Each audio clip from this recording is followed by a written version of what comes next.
Welcome back to the Fandom Wiki podcast, your rest area choice. I'm your host Sonico, and I'm joined as usual by Savi the Gamer. He do be gamer. I was thinking about like a funny thing to say about this episode, but really I don't really have any funny joke. Did you know that in Italy, like there's a So true. And No, keep that. No. Savi, speak about that. Tell us, you know. So like it's blank flavor, it's bad, but it's blue. We fucking hate the Smurf. Also, hi DExus. and DEXUS show, and DEXUS from the DEXUS show. Hey guys, the best Kirby anime is Keke. So true. Yeah, I've seen that a lot. And today we are joined by our special guest, AphidKirby. Hi. Hello. Introduce yourself, if you may, for everybody watching at home. Yeah, can you tell us a little Alright, bit? so my name's Nim, also known as AphidKirby. I love talking about creatures. I have a YouTube channel where I exclusively talk about that, and especially Kirby Creatures. I'm literally like a little Kirby, but it's also an aphid because they're my favorite insect. So yeah, I kind of like creatures. Yeah. Today we'll be obviously talking about Kirby mobile games because that will be the theme of this episode. But jokes aside, so Aphid, as you said, you have a YouTube channel and you're a huge fan of Kirby Creatures. But before talking about your love for Kirby Creatures, I would say why not talk about your love for Kirby? So I want to ask you this, which is a question that we regularly ask our guests. Sometimes we don't, but heck yeah, today let's do it. How, when, and in which game did you get into Kirby? So my first Kirby game would be Amazing Mirror, which was on the school computers. So sorry for you. Everyone would play on their emulators, so like it was very easy to access. I don't remember if I like 100% of it. Like I was very young, so I don't remember a lot.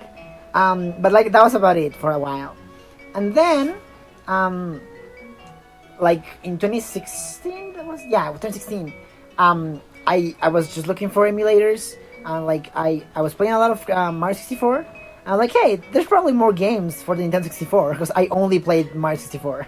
So like I saw Kirby and like, hey, that looks cute. So I played Kirby 64, and that game was the one that like changed my life. Because like not only did it make me a Kirby fan, but it also made me like a video game fan. Because like after playing that, I was like, oh my god, like how many more like wonderful games have I been missing out on? Because like there's so many good things, like even like old things too. Because like I didn't even consider like old like games. So yeah, like Kirby 64 was like my game to get me into Kirby. I love the characters, I love the setting, the planets. Like Kirby 64 is like a really good introduction because like it's like a perfect like microcosm of like everything Kirby. Like you see like a little bit of Popstar, and like you understand like what DD is about and what Kirby's about. Like he's helping people and whatever. But also there's like this huge like cosmic like size to it all. Like there's a lot going on like beyond our comprehension. Like with Dark Matter and the Crystal, like it's really cool like how they tease that. So like I think it's a perfect like game to introduce you into the wonder that is Kirby. That's I think it's like super interesting. Yeah, super interesting because like that's most people say like Superstar Ultra, or nowadays they say Return to the Deluxe.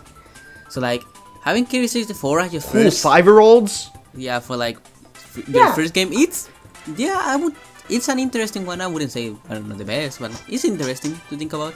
The thing is, like, I mean, a lot of the guests we've had here in the channel have played Kirby 64 as their first game, / was their game that really got them sucked in. So I think this is pretty interesting because, as you said, Sonico, for the longest time there were people, reminiscing about these Sakurai games that we've talked about time and time again. But here we're just talking about games that really weren't that talked about in the past in the Kirby community.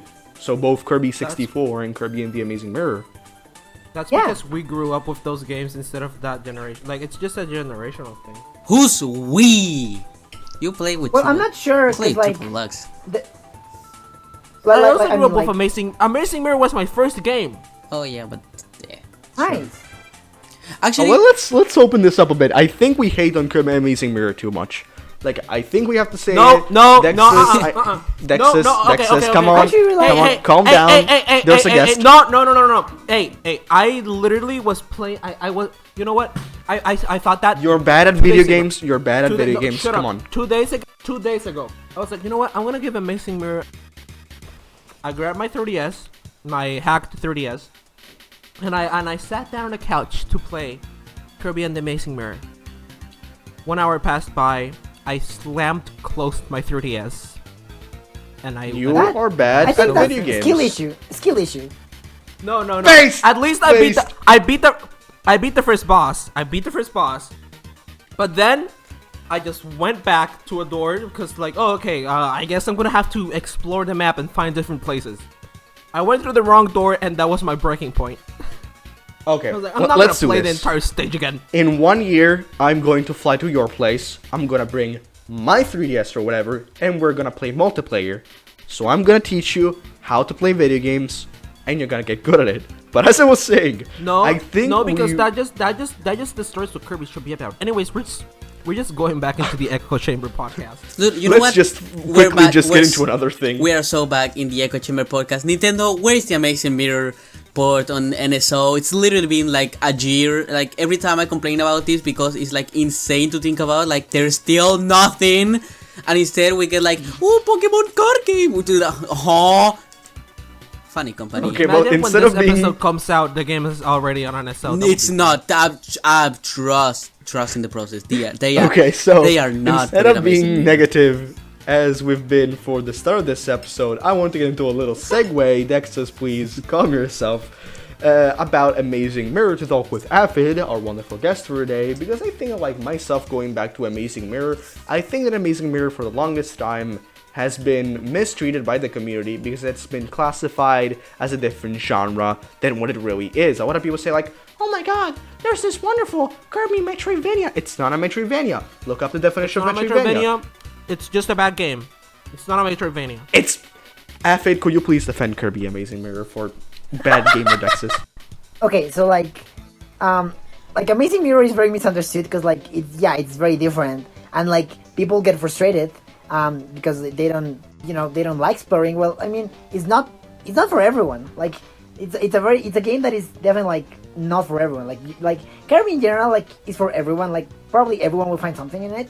Amazing Mirror is different as in like, you know how like there's a lot of people that love playing like real time strategy games or like you know, like whatever League of Legends is, like that's a very specific yeah. niche of gameplay, and not a lot of people is gonna get into it, even if the ones that do like really love it. It's just like if you don't like exploring and like getting lost, like, cause like part of the joy of Amazing Mirror is getting lost, is like getting into the wrong door. That is part of the joy of it. So if you don't enjoy that, then yeah, it's probably not gonna good for you. But like personally, when I go into the wrong door and I end up somewhere else and I cannot go back, and like, okay, well this is great. Like I get to like try again. I remember the first time I played the game, I spent like probably 2 hours just going in loops in Candy Constellation, but like I was having the time of my life because like every time I was like trying to learn something new about the level, and to the point that I now know like the exact like layout. Like I could just draw this whole thing right now. It's like I had to understand how to like do the puzzles and like how the doors worked. Like all the enemy placements, I had to learn to be able to get out. And when you finally like do learn and are able to proceed, it feels so rewarding. So true. I mean, Dexus, I guess you're a bad gamer. That feels like that kind of I feels mean, that kind I- of seems to me that you're forcing yourself that deserved feeling. I mean the The thing game is forcing that out of you. the thing is that Amazing Mirror was created for the GBA, and I think that sense of like exploration or like getting lost is like part of the charm, because it's not a game you're supposed to like go from start to finish or like actually like play too long. It's like supposed to be like you pop it out, you know, you explore some little, maybe get lost, I don't know, like fight a boss, then shut it down, go to play with your, I don't know, football in the park when you're a little kid or something like that.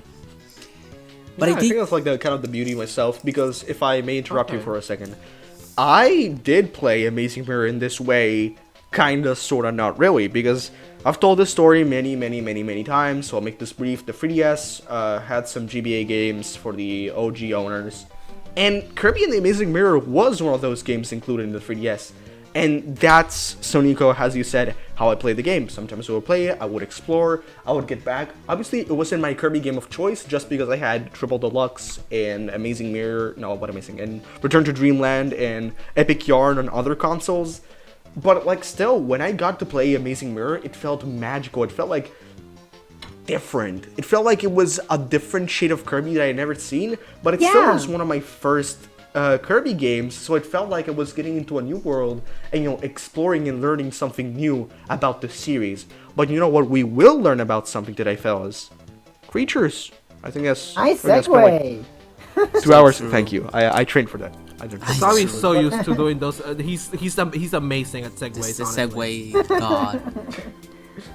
Thank you, but like, as I was saying, creatures are part, I think, of the wonders of the Kirby universe. Kirby, like, you go in a world, and apart from Waddle Dees, Waddle Doos, the usual fellas that you encounter in every single world, you still get to see new enemies, although I will not call them enemies for today. I will call them creatures, fellas, goofy goobers. I don't like to call them enemies, because a lot of times these guys are just sending there, and kind of like nature itself, sometimes we like to, villainize the creatures we don't know of, just because we're, scared of the unknown. You're so right. Oh my god, you're so right. Thank you so much. That's wonderful. So like, they're just creatures. So what did spark your love for creatures, Aphid? Or well, Nim. Okay, so like, context for... Yeah, thanks.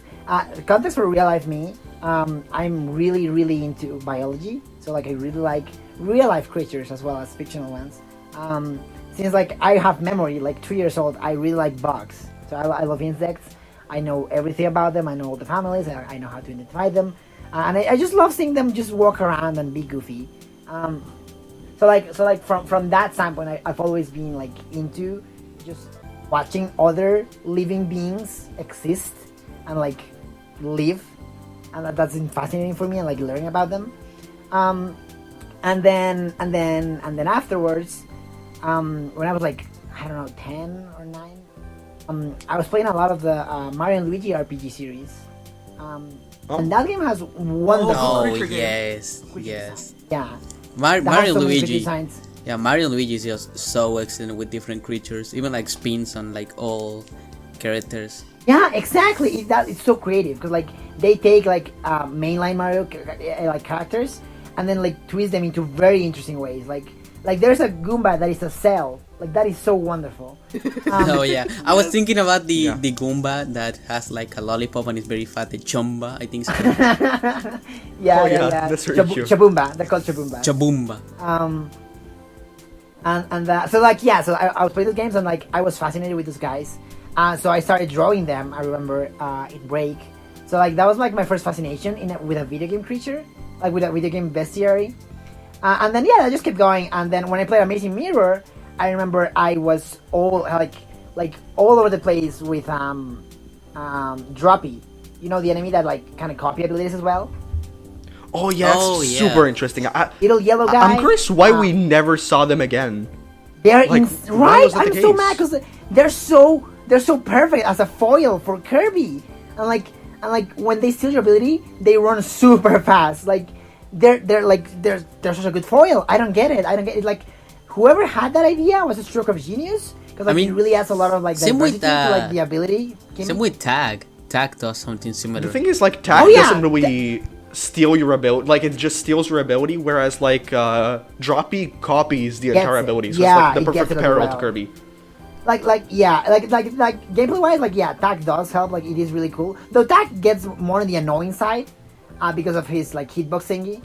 Whereas Droppy, you can like kind of like Tag and Droppy are like inverse in terms of like reward versus risk. Because like with Tag, if you're like 10 meters away from him, he's gonna get you anyways, and then he gets you, and you have to like try to get him. Whereas with Droppy, you can like see him from far away. Like, okay, there's a Droppy there, and that's dangerous. I have to like plan ahead so they don't get my ability. So like in that way, I think it's a more interesting like gameplay, because like with Tag they just it's like a jump scare, like, oh god, this guy just robbed me, Like jump scare. But with Droppy, yeah, but with Droppy it's more like, okay, I know that guy can steal my ability and then get it for itself, and then it's very dangerous. So like, I can like do something about it before they get me. And if they do get me, like most of the times, they run really fast and sometimes into like pitfalls. So like you're gonna lose that ability. Yeah. So there's a very peculiar room where there's a puzzle where you can only break it with a sword or cutter. And so there's a droppy in there, and if you cut that thing, then that droppy will fall down and you will lose your ability. But if you like don't cut it, that droppy will just be stuck, so you will be free to get your ability back. So that kind of like makes you think about like what I'm going to do when they steal my ability. Anyways, I love droppy. I love how like this is like a small section about one creature, one silly goober. But I feel, fellas, if you're okay with this, why not start from the very beginning of the Kirby series? Because I actually have a little interesting tale that I've done during the research of this video and other videos that I'm planning in my channel. Which, of course, the first Kirby game, Kirby Kirby's Dream Land, that's a very Kirby's interesting Adventure. game to me. Kirby's Adventure, true. Sorry, my bad. Kirby's Fake Pinball Kirby Land. fan. But wouldn't that be funny if the first Kirby game was That Kirby would be Pinball great. Land? But I mean, he's a ball. It would make sense.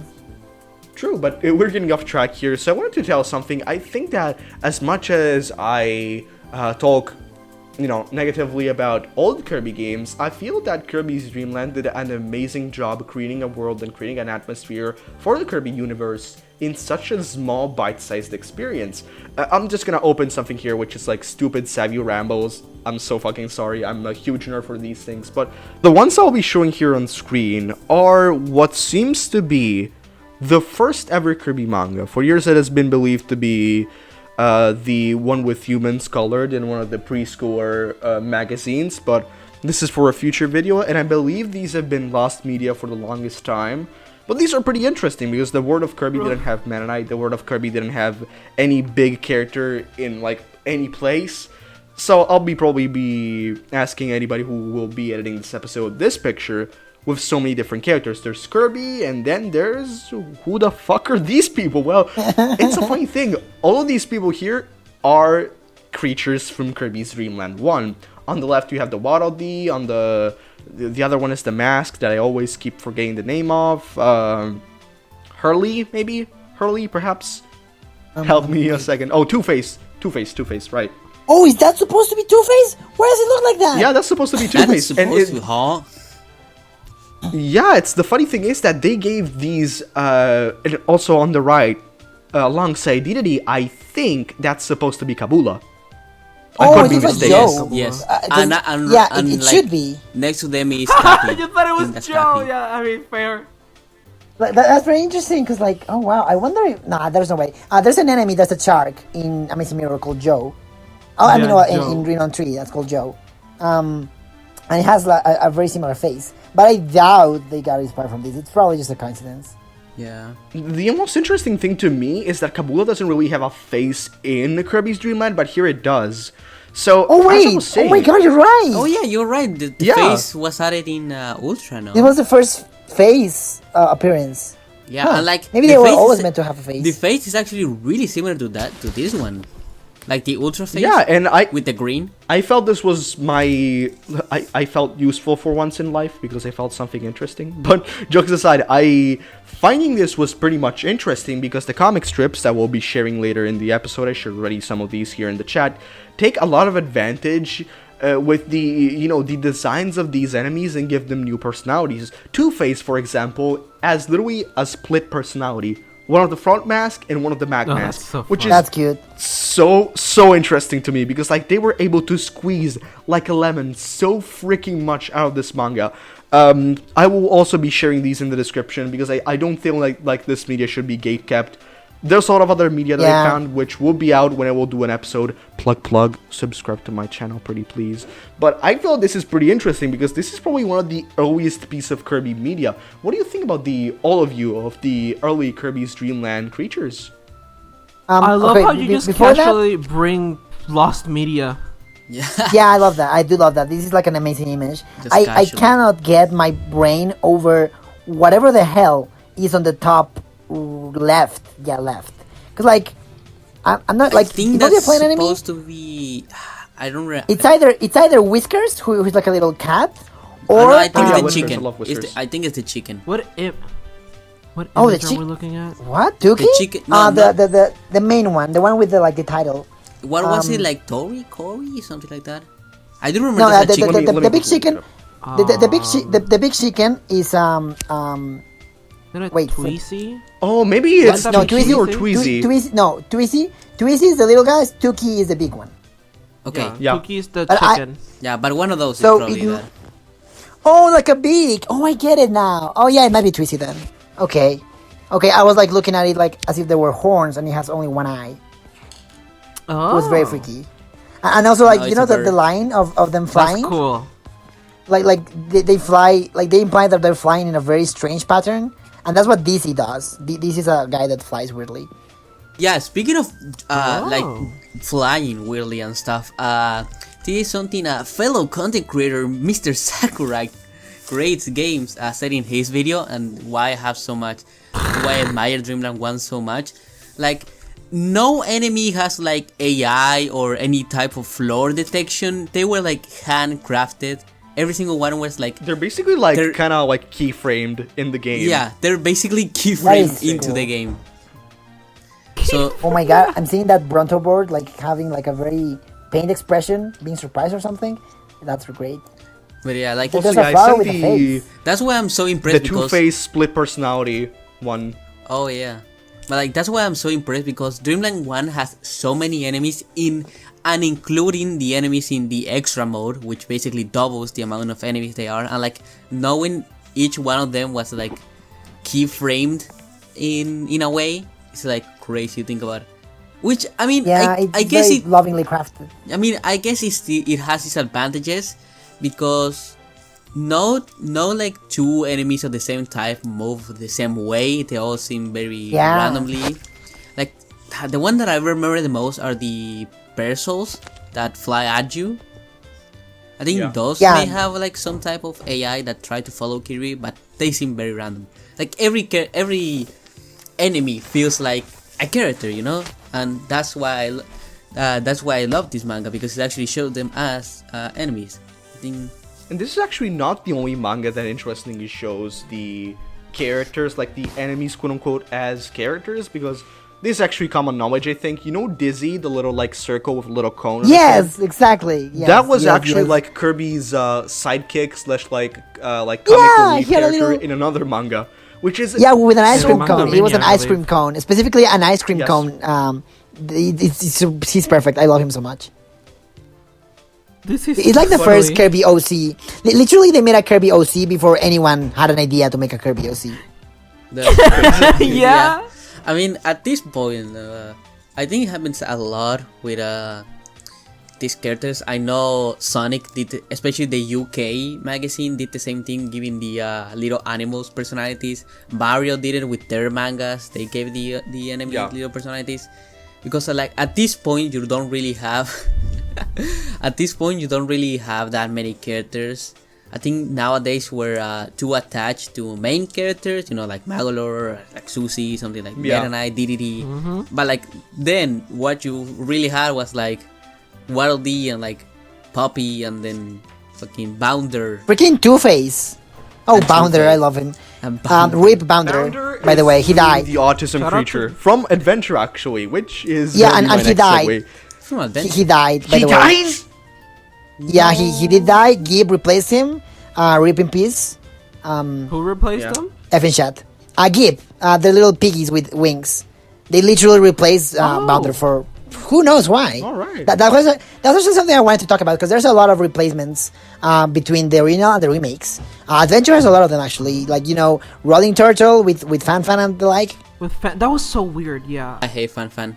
I feel like the most interesting thing about Adventure was that most of the creatures that they introduced in that game weren't like, creatures that didn't give you any type of ability, were mostly ability like enemies, like Blade Knight, Bomber, Chili, Ultra Nerd, Hothead, like so many of these characters, apart from Togezo, which like, Togezo is like a mystery in and of itself. If you fellas Yes, just don't know, spiny. like those watching at home, it is thought to be Togezo is thought to be removed from the Kirby series because of resemblance with a character from Gimmick, which like, huh? That Not was like, from so Mario. interesting to me. I mean, Isn't it a the Mario Gimmick one character? looks. What's funny is that Gimmick, like has an enemy that it looks like almost identical, but then there's also another one that also looks identical, to Oh wait, how am I forgetting the name now? Oh god. Oh god, no! Oh god, how am I no! The spinning larva with spikes, with needles, from the remakes. Needles? Yeah, Needlaus. I pronounce it as Needlaus, but I'm not sure. So like Gimmick also has another enemy that's like almost identical to Needlaus, but they did not like so it's funny that they replaced Togezo with another enemy that's also like similar to the game that they wanted to avoid. So like I don't think it's Gimmick. Like I feel it just like in general because like it's kind of funny. Do you think that was on purpose? That would be No. I don't extremely know. hilarious if it was. Oh my god, if it was, that would be so great. But I don't know. hope it I was. think It's Togezo probably both.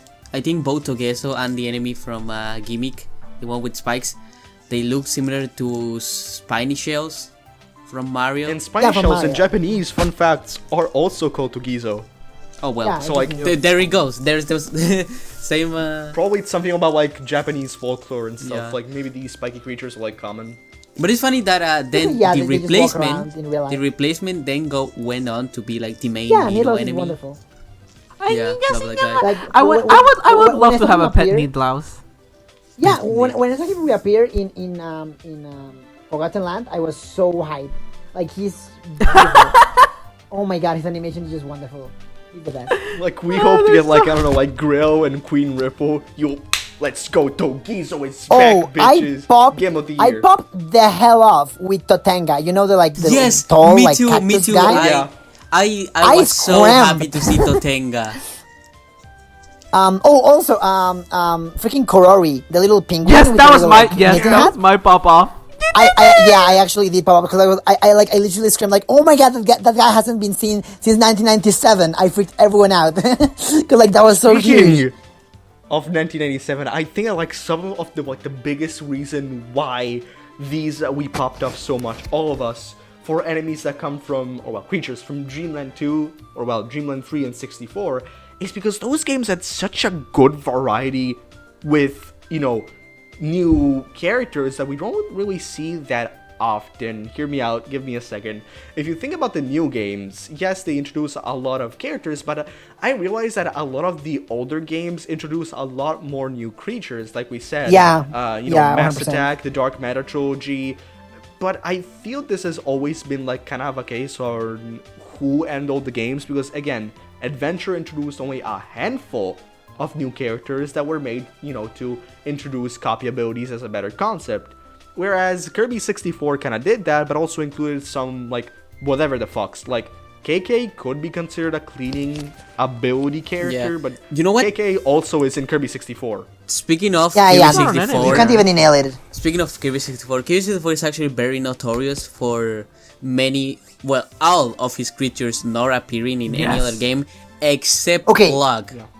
Because Plug, and I think the only reason why Plug made it was because they wanted an ally, 4-star allies that represented Plasma, but they didn't want Plasma Yeah. Wisp. No, was Okay. We need NZ Yeah, 'cause back. it We need flies. NZ back. The holy. Yeah, Yeah, okay. bro. Okay, so can we talk about 64 now? Because I have like a huge Yes. thing about Yeah, 64. let's talk about 'Cause, like, 64. Please. There's something really fascinating with what's going on between Kirby 64 and Kirby Dreamland 3. Kirby Dreamland 3 has a ton of enemies, and they have very specific roles. Like, Korori, like they push like big balls of ice at you, and they can only do it once. And then in Kirby 64, there's Put, like P-U-T-T. It's like a weird worm thing with like a horn, and they do the exact same thing. And this is seen several times. Like there's a ton of like enemies that they just have the same function, but they look completely different. Like there's Pacto, the guy that eats, like the big munchy guy. Yeah, Oh, yeah, back I to hate that. him. He started to reappear since Return to Dreamland. Yeah, no, like he's like the main one. But then in 64 there's Maw, like M-A-W, which serves the exact same purpose.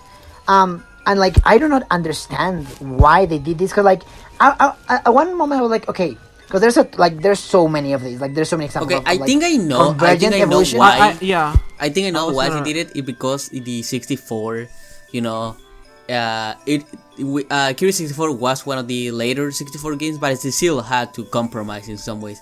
Like if you notice, Oh. most characters in 64 are very simple shapes, and that's probably Okay, why they so yeah, don't. that was my no. Yeah, like Okay, NC. so that was my NC is theory. just, and like most characters are just sprites. They're not even 3D models. Yeah. And like the ones that are 3D models are very simple. Like DExus, How you about- showed this fish. That's just triangles. Fishbone. Yeah, I love fishbone. Fishbone. Yeah, Fishbone Fishbone is the best. is Fishbone just is the best. triangles. Fishbone is like just Oh, triangles. like, there's NC is just a ball. an enemy which is just an axe, which is hacked. It's just an yeah, axe, like, hack. for no reason at all. like same Yeah, bro. so like that. Stone. And even characters that did come back, like Puppy Bros Jr., they got like heavily remodeled. Like they don't Yeah, have yeah, any like legs. more simple. Yeah. So like yes, this was my theory, you know, like this was my theory. But then there's some that do not make sense at all. Like so there's Sasuke, like from Naruto, but yeah. like in Kirby, it's like a little little red guy guy with with a the parasol. hat. Yeah, with a parasol hat. And then there's Bomber in 64. They look exactly the same in terms of complexity. Yes. There was no reason for them to be separate, but they did. Like Okay. they could have made Sasuke in But- 64 just as fine. You know But what? In I- Bumper's defense, they are cuter. Yeah, Bumper. Oh, absolutely. I Yeah. prefer Bomber a lot. Yeah. But I'm not sure it's just like a thing of redesign. So if that was the case, they could have just made Sasuke cuter. True. No. Like Okay. they took a decision to let's just make a new guy that does the exact same thing. I have my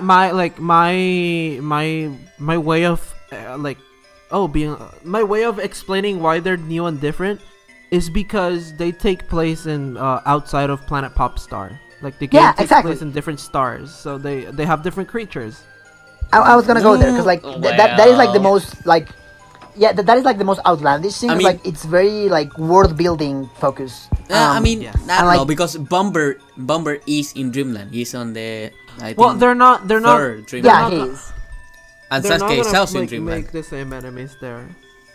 Yeah. They're not Yeah, gonna make but the you know, Dreamland enemies I for noticed Dreamland and then the others maybe for the rest that's- planets. They could have though. That's the thing. Like I that's noticed why that- it's like That's why probably we didn't get Waddle D. I mean, Waddle D as main enemies because they were like too complex. So that's why they decided to make one very high model Waddle D and make him like a guy.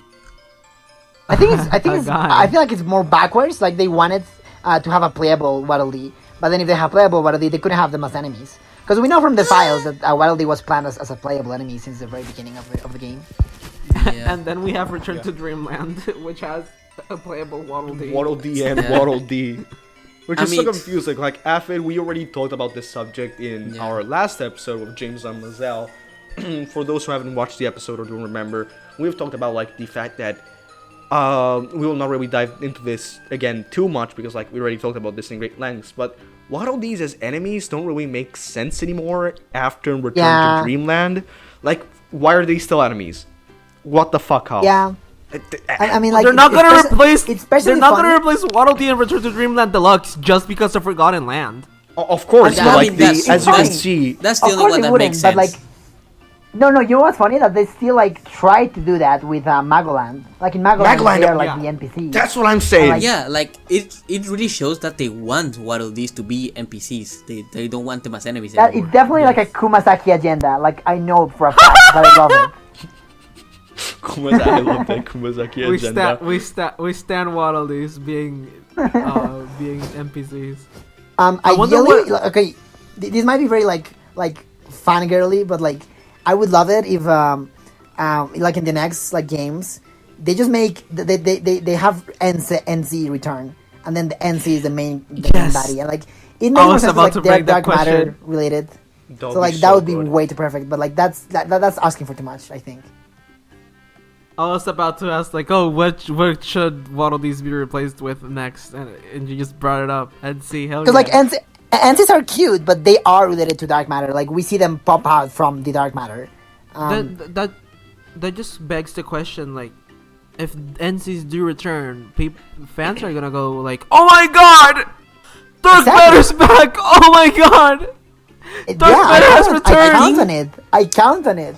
I think I like. You know, I feel like Dark Matter. I feel like Dark Matter could be handled in a way that is not like. I don't think Dark Matter should be like oh, the next will be 03. No, I don't think like they should like just keep like building. No, I think Dark Matter should be treated like as like a passive entity that is always there. Like it's just part of the universe, and they just have to That deal would with be it interesting. constantly. That's awesome. Because then that fixes the problem of like oh no, there's a bigger badder boss or 03 or whatever. Because like we already hit the peak with that with Void Termina. Because like there's nothing more like bigger than Dark Termina in terms of like, You can't monarchy. go anywhere else. Like you can't go grander than Void Termina.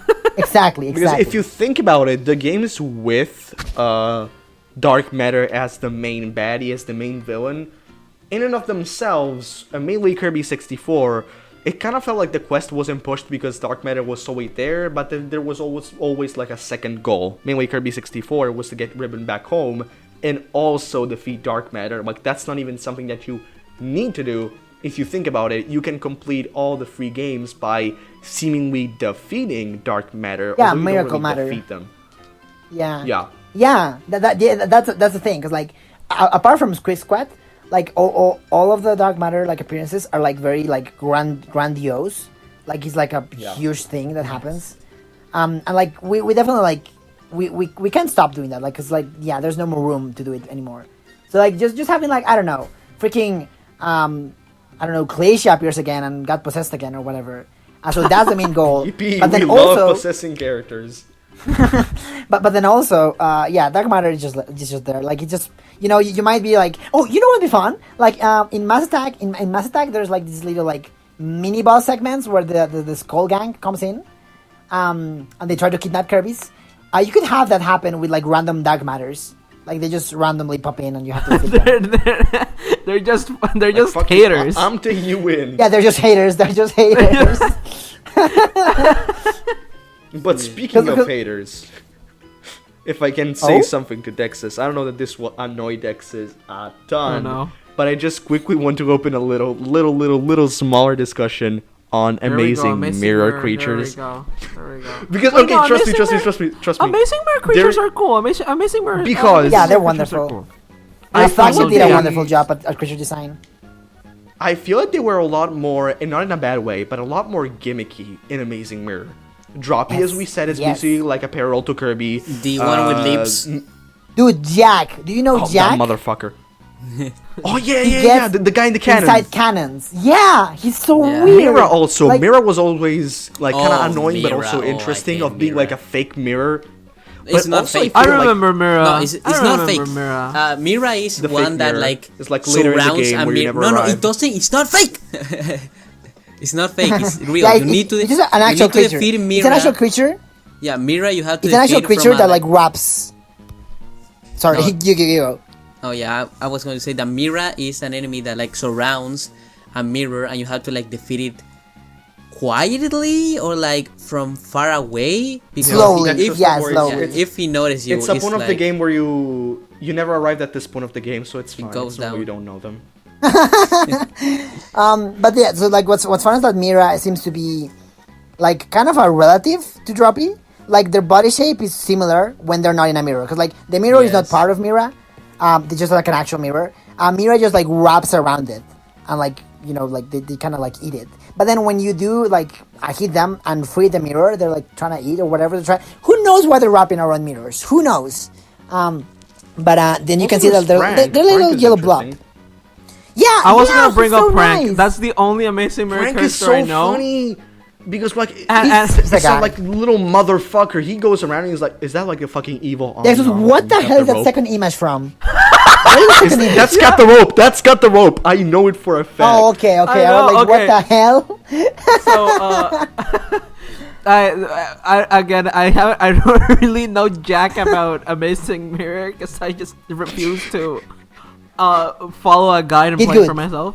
But Took it good, I remember really liking Prank as a kid, and it's just because it looks very similar to Boo from Cut the Rope 2.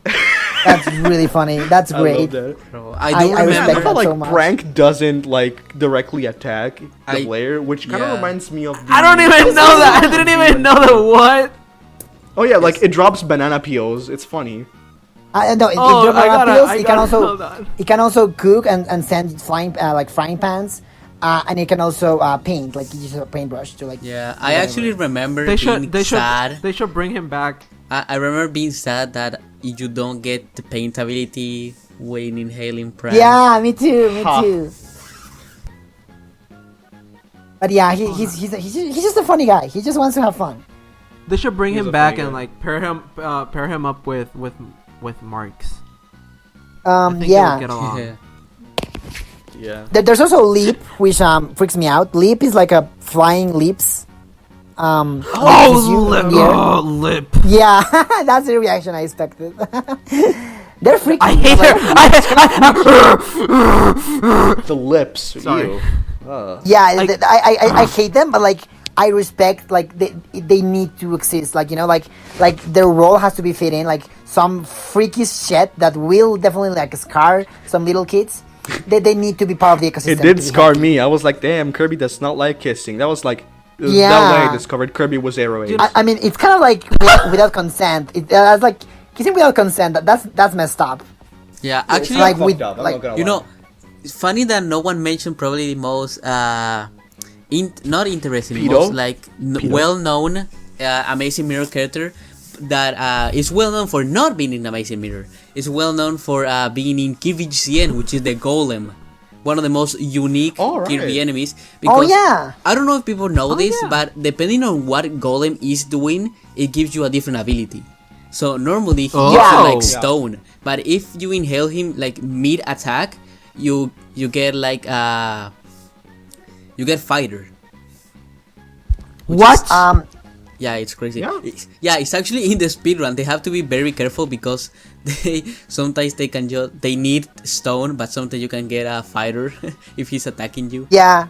It's cool because like they also every time like when you see them, they're just asleep.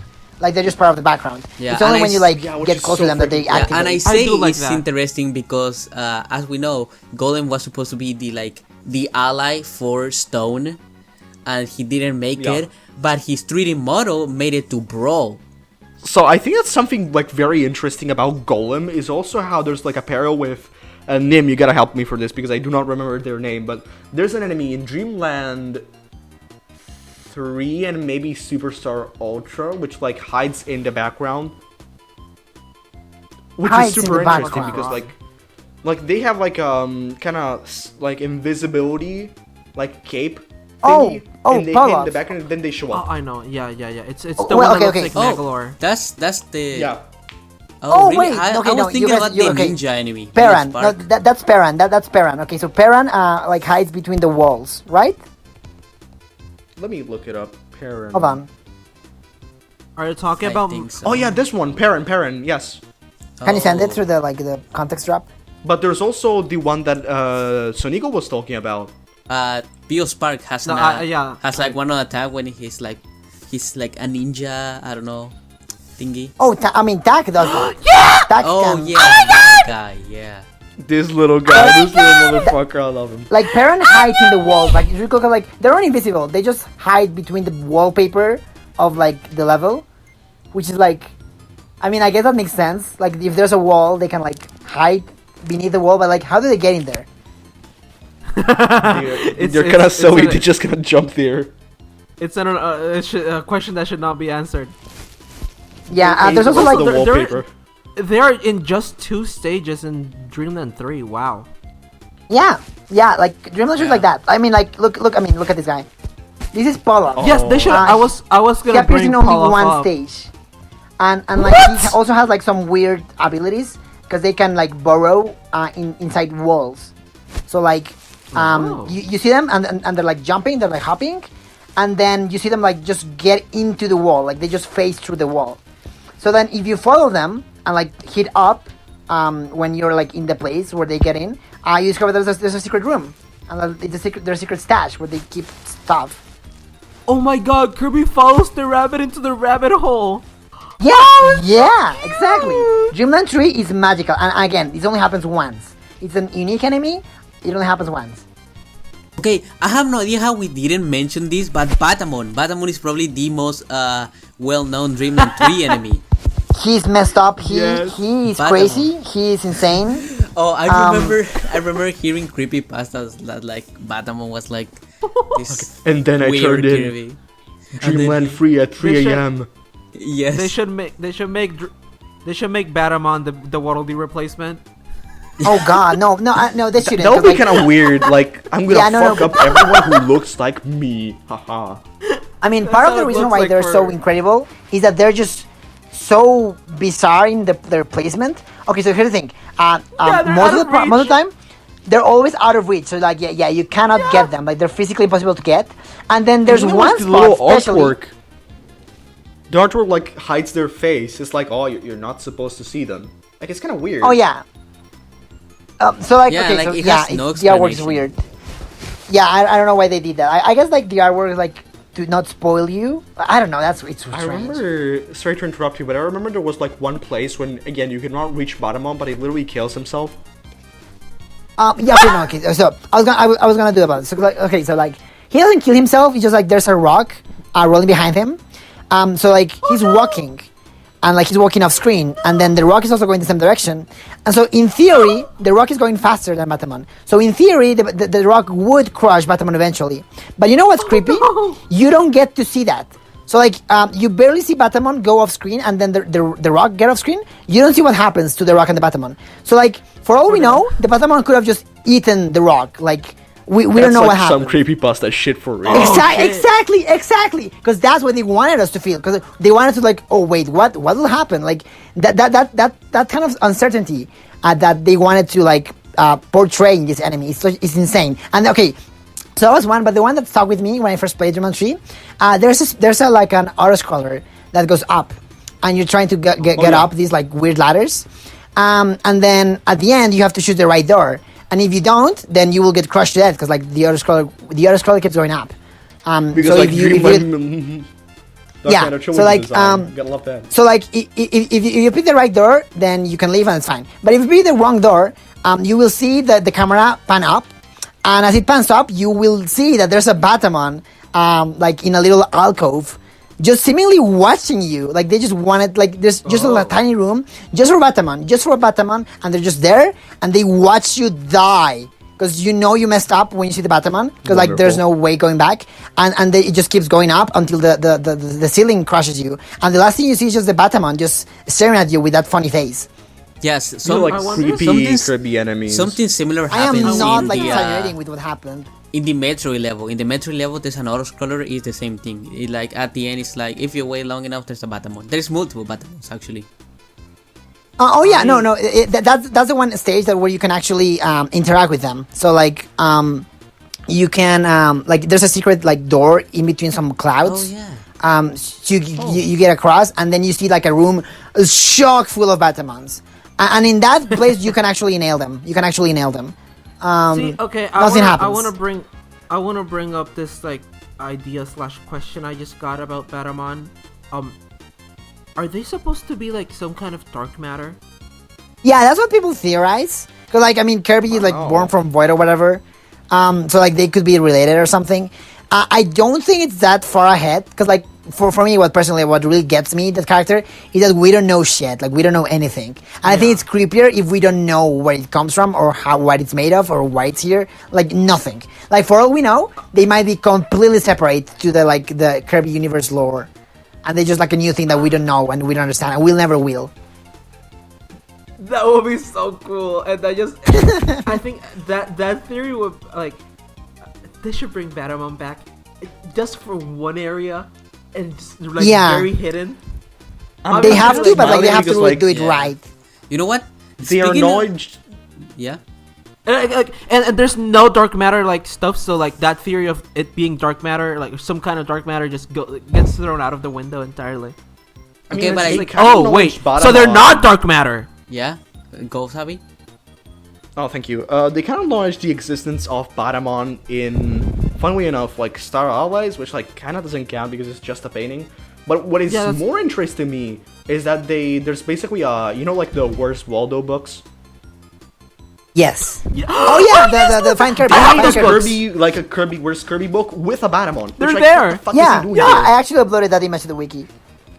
Cause like they're just there. Nice. And, like it's funny cause like it's specifically like the Find Kirby books is like it's just full of Kirbys. Like it's just a ton of Kirbys, like hundreds of them. So you get lost between the picture. So that the fact that Batamon is just there, like sneaking in, is really funny. Though I have to say they don't look creepy in that image. They look kind of cute. Yeah, they're So just you like were a little saying? guy. But I do want to say how speaking of returning like Batamon or other enemies, I do appreciate how like even though Modern Kirby doesn't really introduce many enemies, they do bring a lot of them back. Especially Return to Dreamland.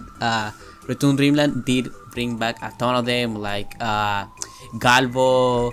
Like let's see, I'm looking here real quick. Roof. Hal, where Pato. is Pedo? Where is Pedo? Yeah. God Yeah. We Like, got- I'm gonna bring back Pedo. Like Tick. Tick is back. Wapod. Oh, I think it's awesome.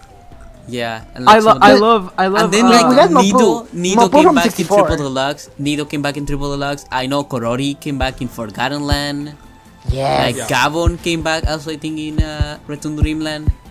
Como came back in Return to Yeah. Dreamland.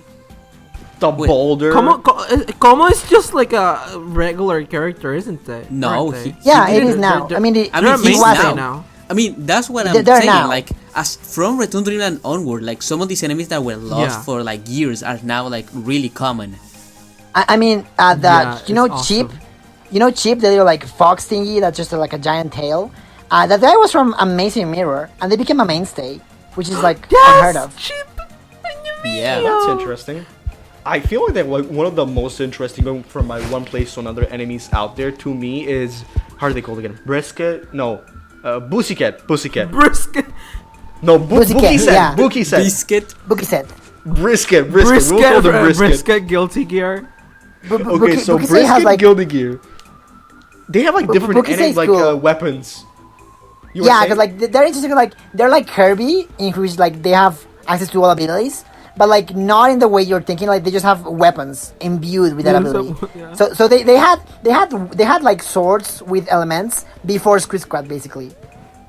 They should have brought Bookie set back for Star Allies. It would have been perfect. You're right? It would have been super perfect. I mean, though it would have been like a way more simplified version because like Bukisei can like have literally has a sword that like just summons stones. Like why not? We were talking about how I forgot. his Pedo name. should come Damn, back. no, we were talking about Batamon and how that Oh, and yeah, how right, that's a Batamon. Kirby lookalike.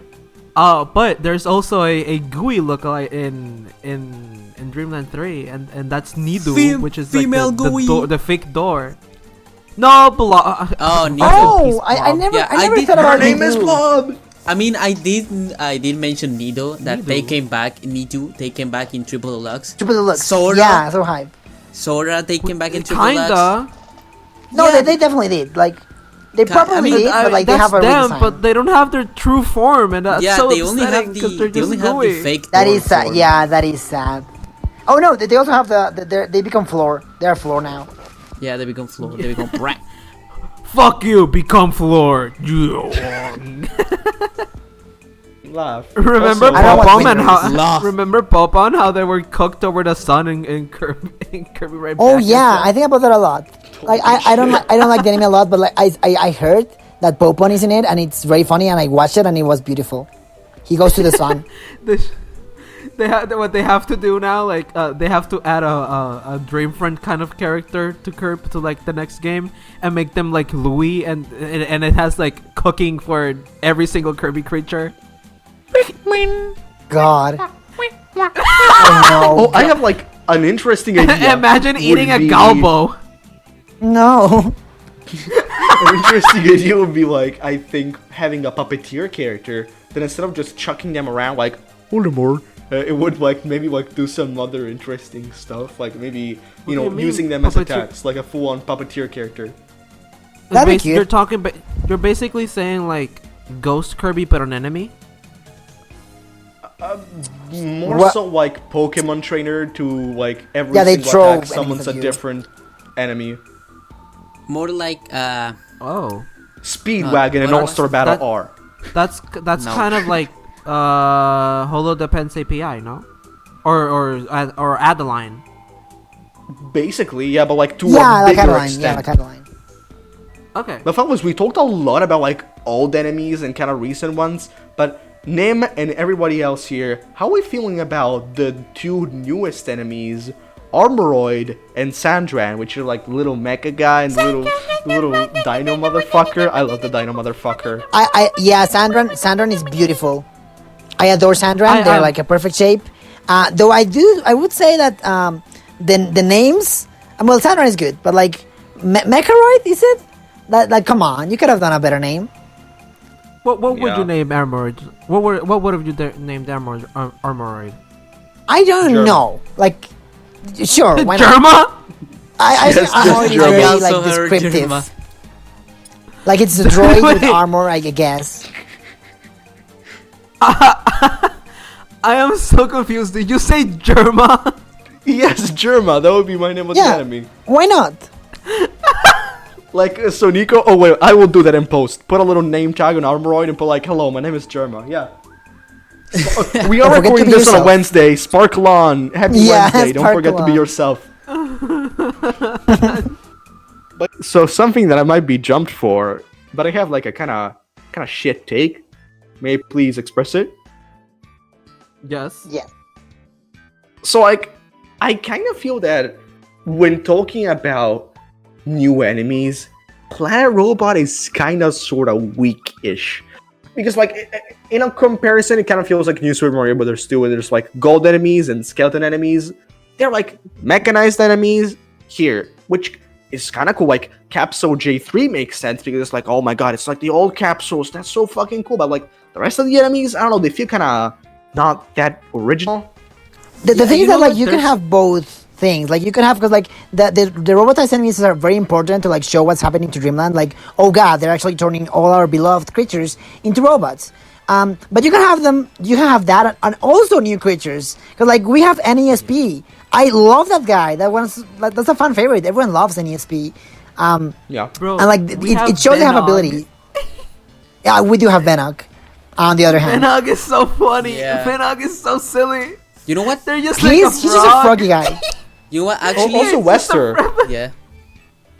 Can you West wasn't Western in Western? Return to Dreamland? talk? Yeah, Wester was in No, Return it's to just Dreamland. in... No, it's just in the Robot. wiki Wester. says it's from Robot. Oh, Also, yeah. Sonico, you were Oh, saying? yeah. Sorry It for goes- interrupting you. It comes from Robot and then goes into Starlight. That's why I was messing around. Yeah, that What? something that I don't. Wait. Who does whip?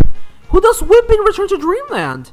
The whip. The little the cat little with the- tiger. It's a little. Whippy. Whippy. Oh yeah, Whippy! Holy shit! Holy shit!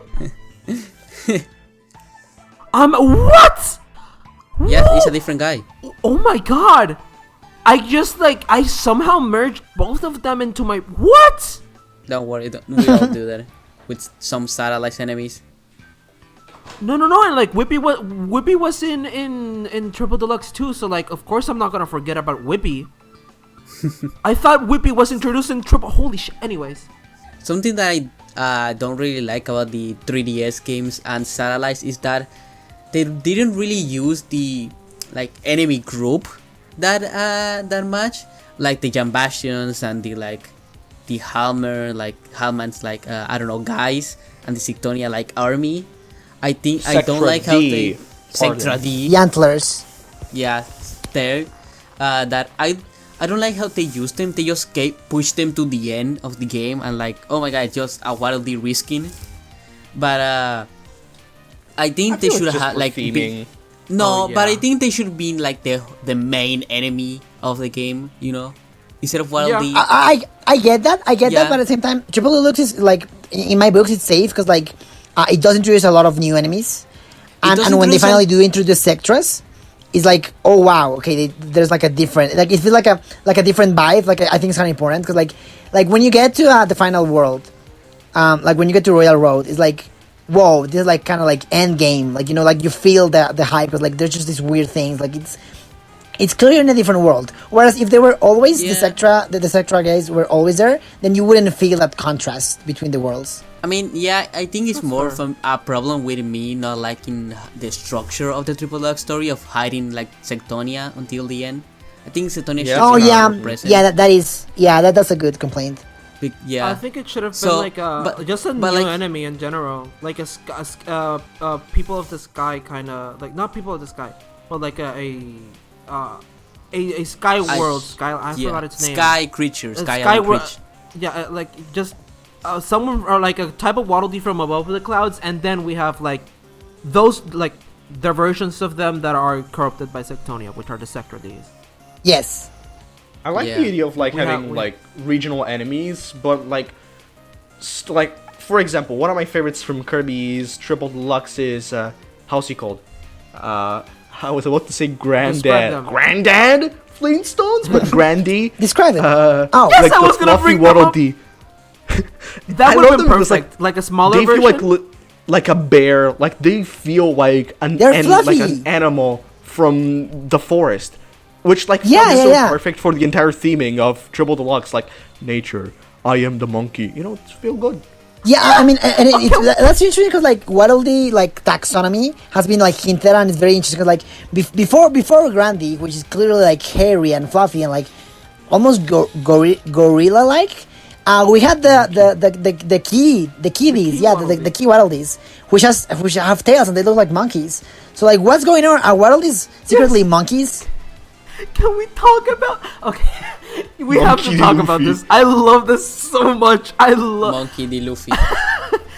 It's. I love that Waddle Dees are like monkeys. They're just. So you know what that Yeah, means? You know they what that are. means, right? That means that regular Waddle Dees are hairy. They're like furry. Wait. Bigger Wait, conclusion. what? That means No, that if we it's opposite. followed the line of evolution like us humans, that would mean that Adeline and all the humans in the Kirby universe derive from Model Ds.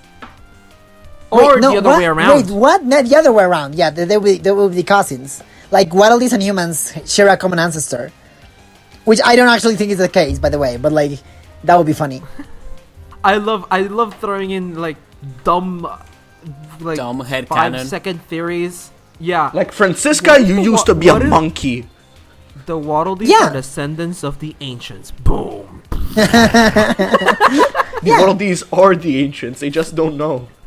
But yeah, Grant is actually one of my favorite characters. Oh yeah, we should talk. Do you guys have any like favorite creatures? Like among all The the Kirby guys? autism one, Bounder, Okay, Bounder. Nice. Yeah, and good Whiskers, choice. and Whiskers. Oh wow, it's- really? Yeah, both autism Oh, creatures. I for me it's bouncy. I don't know why. I just have this fixation. Dude, no, on they're her. lovely. They're lovely. I mean, like they bounce, and they're actually one of the few guys They that bounce. come from Dreamland 2. They come from Dreamland 2 and became a mainstay. That's unheard of as well. Also, Puffy. And also, And other than bouncy, my other one is Ringle. I love Ringle. They're just Nice. little guys. They're just they are little guys. Going I like to think that Ringo. I like to think they're related to all the like the spike enemies because they have like the same body type of like just being a big black blob with two eyes, and Oh, they're yeah. covering. They're covered by something. In this case, a bell, but they're like a little shell for them. There's a ton of enemies like that. Yeah. So mine is kind of basic, but it's a Blade Knight. Or sorry, it's Blade Knight. Okay, Yeah, Blade Knight.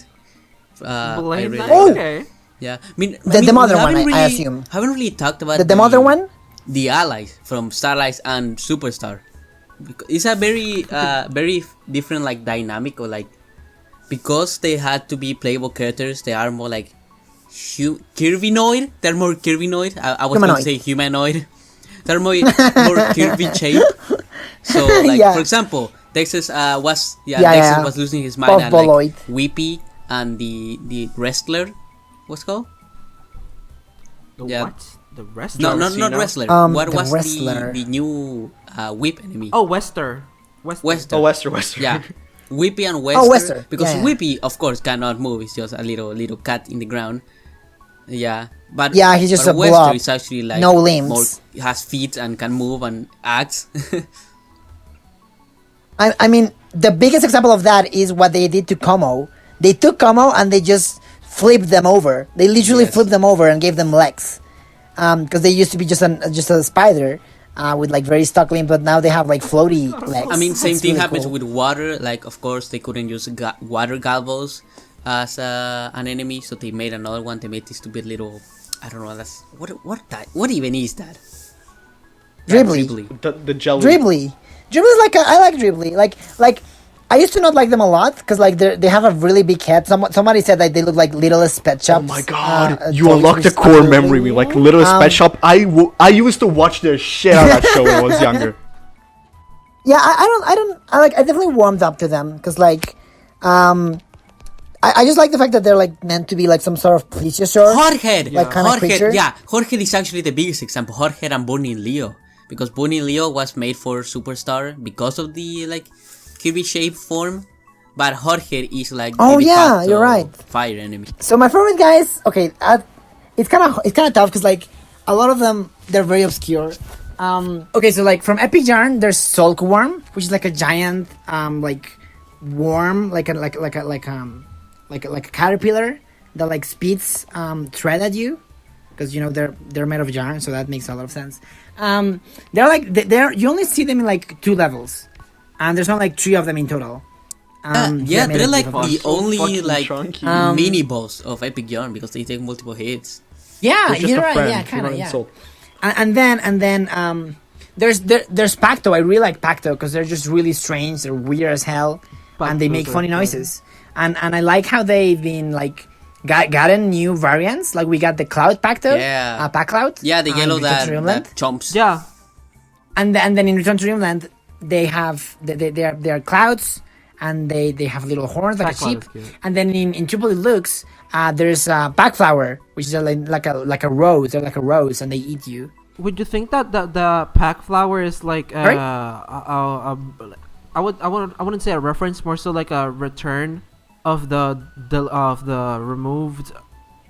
Herebill. Herebill, Yes, I do think it is. I do think it is a recreation of the beta enemy that was lost, Like, because they're they do pink look similar. flowers. They just made it like a variant of another enemy. There was an animation of Herebill, and they do seem to be eating just like Pacto. So I'm guessing like I'm gonna even say that Herebill was planned to be like they were like, wait a minute, that's the same thing as a Pacto. Like they do the same thing. So we might as well just make Pacto variants, and that's where they got the idea for Pack Cloud, the Cloud variant. But they didn't actually add the flower variant. That's my game theory. It's just a theory. A game theory. And then this is my other favorite guy. This is a guy that is not even considered an enemy. Oh my they're god! just like a tiny little dot. Oh my god! This reminds me of. I'm gonna like hyper Yes, fixate I on got- something, but I really love the connection between the Studio Ghibli movies and Dreamland Free. There's so many. There's Keke. Yes. This kind of That's looks important, like that's really I don't know the name in English, The but the Starbit little creatures. the dusty things from My Neighbor Totoro. I do not think that's a coincidence. It is not. Yeah, I don't think it is. Because they move very erratically. They're completely harmless. Matter of fact, if you touch them, they just vanish. You crush them because they cannot harm you at all. And they even run away from you. Like they're fascinating. I am obsessed with them because they have so much programming in them. And for what? They don't serve any like gameplay purpose. They're only there to make the world feel more alive. They're only there to like make you feel like you're part of an ecosystem, because like they're just creatures everywhere. And these guys, when you get close, they like run away from you, but not in a linear fashion. They just like move. They just move side to side, but more to the other side, far away from you than the other. So like a crab. And then they also can climb walls. So they climb walls and ceilings. And when they climb ceilings, they also drop from the ceilings. Again, there are all of these like unique behaviors that they programmed just for these guys that don't do anything actually, but definitely like make the world of Dreamland 3 feel so much more vivid and like interesting. I'm not done with these guys because like it goes deeper, because like basically, so like these guys were introduced in Dreamland 3, and it's not actually their only appearance. It's actually not. Like you might think that because they haven't been shown anywhere else, but they actually have one more appearance. out of all games, canvas cores. And you know what's their appearance? There's only two of them. Only two of them in the entire game. And only in one room. So if you go to Collapse Castle in the level in Canvas Course, there's a part with puzzles with some blocks that you have to touch to go up or down. So in one of these rooms, there's two of those guys, and it's kind of weird because like they're trapped in there, and like if you hit the blocks to like continue to proceed, you might kill them. So they're designed so like you're probably gonna kill them. You can save them though, but you have to be really careful and have really good timing. I just saw. I actually wrote the entire wiki page about Soot Bugs. I got this one here. Because I am obsessed with these guys. Like, Canvas Course is just kind of a weird game. Like, there's so many weird enemies. Like, okay, I can call this an enemy because I fucking hate this thing with all my passion. Cackling painting. You know the fucking... Let me send a picture of them. This is an enemy. Yeah, that's so scary. I would kill it with fire. I would murder all of its family. Why does this exist? I do not like this. Okay, the thing about that last level, like I can tell from experience, that last level scarred so many kids. Like I know for a fact many kids had nightmares because that level is messed up. Like it's literally out of a creepypasta. It's clearly designed to be creepy and like really effective at it. So yeah, Canvas Course is messed up for that. Like, it's kind of weird because like Canvas they Course put was such awesome weird for that. enemies before the sexiest Kirby boss ever. Cut them for me. Sonico. Cut them for me. Yeah. Let's move on. Keep that in. Yeah. Oh yeah. Okay. Huge thing because I do want to talk about like mass attack enemies because there's a ton of them. There's so much of them. I do think like it might be my biology nerd like kind of like coming out like hoping, but I do think it was on purpose because like there's just a lot of enemies, you know. There's a ton, and there's a lot of variations of enemies. Like there's the jellyfreeze and there's the space jellyfreeze. Like they have like different like variants. Like and they don't even change that much. It's just like their appearance, like for their environment, I guess. There's a little birthday boy. Deco Floof. I did not know about this guy. Oh yeah, Deco Floof. Deco Floof is awesome. They're wonderful. They literally shoot cake at you, and if it falls on you, you eat it and you become fat, and then you can't move. I need to play really this funny. fucking game. What? You do. It's actually like my third favorite Kirby game, which might upset a lot of people, but it is my third favorite Kirby game. It has a bigger grinder. Fuck this game. I'm not gonna play it. But yeah, there's a lot of variations, and there's actually especially like there's this this is hard to pronounce. Sorar, yeah. the soaring guys. The soaring guys. They're like yellow and they're like little boomerangs. There's a ton of size diversity in this game for them. Like there's like 3 different sizes, maybe 4, I think, because there's like a huge one. Anyways, why I bring this up is that I think this game takes place in the Popo Islands. And there's a lot of like little islands, and there's this thing in biology called like insular biodiversity, like island biogeography. Like basically when animals come to islands and like they colonize it, they start like adapting in very specific ways. Like most of the times they either grow in size or shrink in size depending on the island, depending on if they're a predator or a prey. That's pretty cool. And then yeah, when an animal reaches an island, it's like, and they don't fly, it's normally because like, I don't know, they got stuck in a raft and like just floated on the ocean for a long time, and that's very unlikely. So it only happens very few times. Yeah, no, literally that happens. That actually happens. So it's just like it's just very rare. But so if it happens, then it's probably not gonna happen again. So if one animal arrives in it, then that animal is basically alone, and it will start fitting in like all the niches, like all the like ecological roles that it would play on the mainland, where there was. But since there was no competition, they can just do whatever. So like a lot of new species get born from the islands, and that's why like in real life, like in New Zealand, yeah, that has like a ton of weird like birds. Like it has like The kiwi, the kiwi bird. It has a ton of like flightless birds. There's a kea. There's some weird parrots. There's just a ton of really strange animals that only exist in that island. Because like when they arrived on that island, there was nothing else there, so they just like went ham and then just evolved on their own there. So what I'm trying to say is that the reason why Mass Attack has a lot of enemies with a lot of size variation and why a lot of them don't show up anywhere else in the games is because of insular biogeography. Like, they evolve in those islands, and it's a very unique ecosystem, and that's why they don't show up in anywhere else, because they evolved in those islands, and they cannot leave the islands. Now comes the question: Do you think the devs had that in mind? I don't know. So yeah, that's what I'm saying. Like, I was being like hopeful with my biology oriented brain, but like I at least think they had something in mind along the line. Like, they were like, yeah, because like they knew that they wanted a set that was completely different from the rest of Popstar. So like they wanted, like, we just want to be exclusively in the Pop Islands. So if we're gonna like make a game in like a different, like very secluded area of the games, we should make a lot of unique secluded enemies. So even if they weren't aware of the full intricacies of the biology behind it, I think they were like vaguely like, okay, we should like show that this is a very secluded area and like a very like unique part of Popstar. Nim, I also gotta like say something very, very, very, very, very, very special, because you win like a very big prize, the first prize ever given in the Fountain of Dreams podcast, because this was scary. Because it's like the longest time we've been silent listening to someone without saying some stupid bullshit. So thank you for teaching us something interesting. Oh wow, okay, so that wasn't trolling. It was very interesting. Like, this was like, that's cute. I need to say, like, when you talk about like this, like the passion, this thing you're so passionate about, I'll have to say you're like very charismatic and you make everything so interesting. So like, thank you. This is coming from the bottom of my heart. Thank you, because like, yeah, I can tell that it's getting there. That's so nice. That's so so Thank you fucking so much. cool.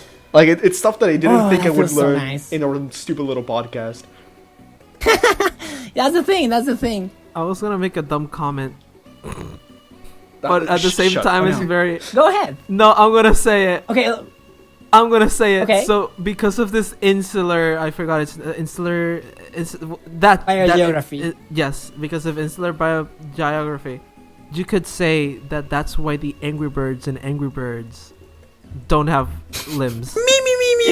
Yeah, honestly, absolutely. You actually can. Oh my god! Those sure are some angry birds. That is amazing.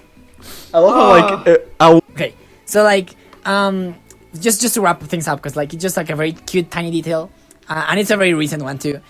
So in Return to Dreamland, the original one, there was something very unique that I really like, is that in the final world, there's a lot of new Doomers. Like, they're still clearly Doomers. Like, they have the Doomer face, but they're not exactly like the ones we know. Like, they're just different. And there's one which I personally adore, which is a little guy that has no wings and only has like 2 little feet.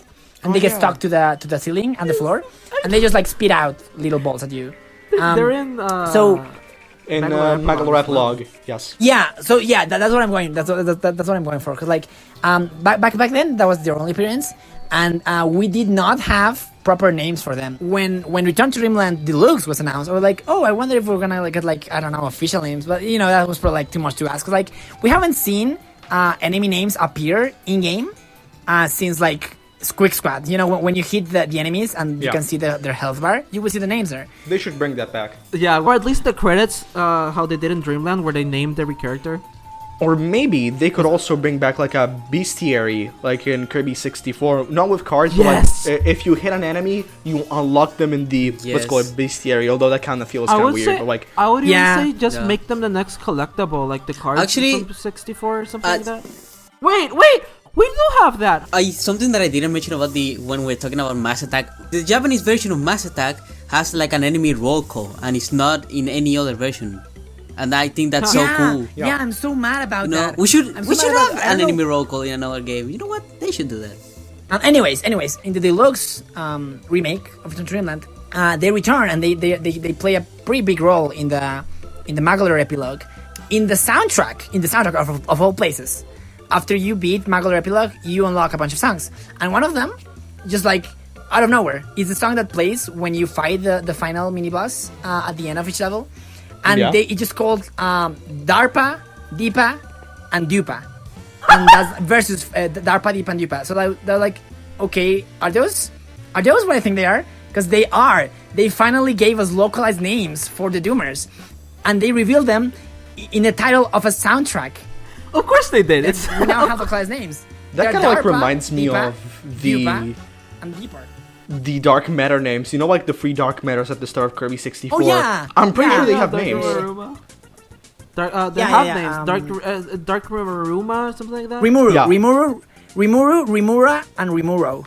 That And it's begs like- the question. That begs so many questions about dark matter species as a whole.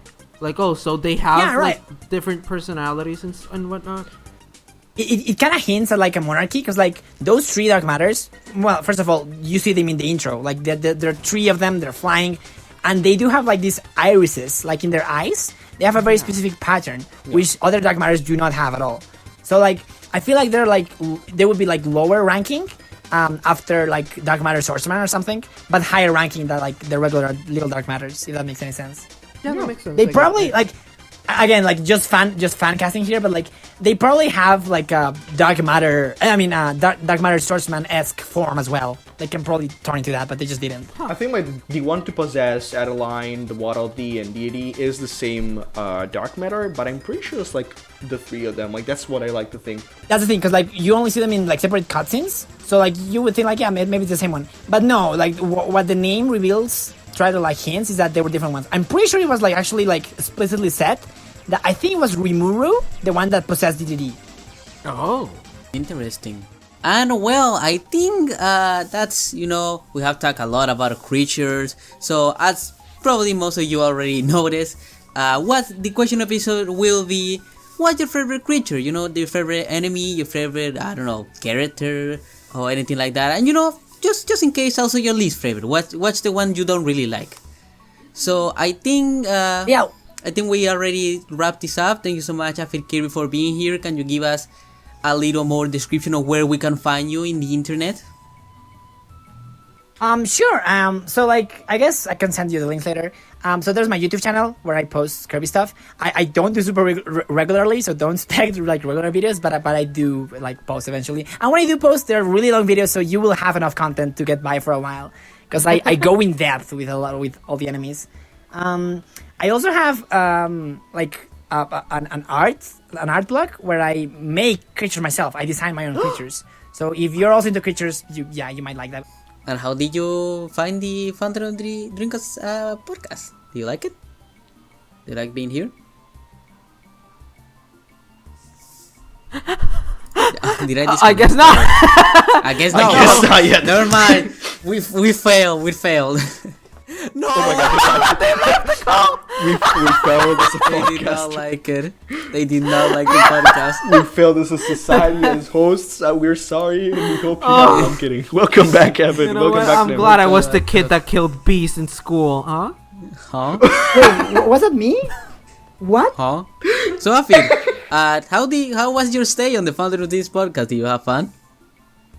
It was delightful. It was so good. Like again, thank you so much. Like I was very excited because like back then when I said like, yeah, I can do Wednesday, like I had everything planned, and like all my friends at school, I told them like I cannot come today because like I'm gonna like I was invited to a podcast, and like I'm gonna You talk a lot, skipped and it's school gonna be for fun. us? No, not exactly. I go That would out, be so like my awesome. friends come. If you did, yeah, that would be I so mean, that fucking would be, awesome. but no. Like most of my friends go to school like in the morning session. So like there's the morning session and there's the evening session. Oh. So most of them. Oh. So yeah, most of them come out at 12 p.m. So I go out to meet them at that time. But they were like, yeah, I need more time. So like, yeah. Now let's go Like, to the and podcast, they were man. like- no, and they were all so excited. They were like, "Oh, that's so cool!" And like, you get to talk about Kirby. So like, yeah, it was very exciting. And it blew my expectations because like I was like, yeah, talking about Kirby with Kirby fans is always good. But like I'm always afraid that I'm very like niche in my topics because I'm very autistic and I will talk a lot about creatures. So I wonder like maybe they will not get into it too much, but I think you did, and I'm very happy about it. As we said multiple times in the past, this is the Autism Podcast. So like we talk about everything in Wonderful, great wonderful. detail. We love talking about anything. Like really, that's like when we came up with this project, we wanted a space where anybody would talk about anything. But Sonico, you will do the honors. This was a great lengthy episode. Yes. Before that, I just wanted to say, it's very rare seeing someone just liking Kirby enemies Kirby creatures so much, and as someone that just like loves little guys, not to your extent, but still finds them like adorable. Guys. Yeah, silly guys. Yes. It's a very interesting niche, and it makes me very happy that there is someone out there that cares about those guys. Oh, that means so much to hear. I am happy to be the one to talk about it. Like I'm really happy there's people like willing to hear, and it's just like it's just really comforting knowing that what you like can I can like infect the excitement. Like that's very like that's good. Like if you can infect, I'm a virus, and it's a good virus to have. So yeah, thank you for letting me be my host of this virus. Oh no. We're gonna that's fantastic. It is terminal though. It is terminal, so good luck with that. Well, see you in 5 days, everyone. Well, gentlemen. If you made it to the end of the video, skill issue. You already have it. But gentlemen, let's synchronize. Especially if you answer the question of the episode. But yeah, we already did. Especially if you watched that episode. We did, except the least favorite. Yeah. I will take that DExus is sleep. Yeah. I already of course, told them. yes. Yeah. So like if they answer that, our job here is done. Oh yeah. So, but yeah, with all that said, thank you so much for coming to the Fountain Dreams podcast, and we hope you have some pleasant dreams.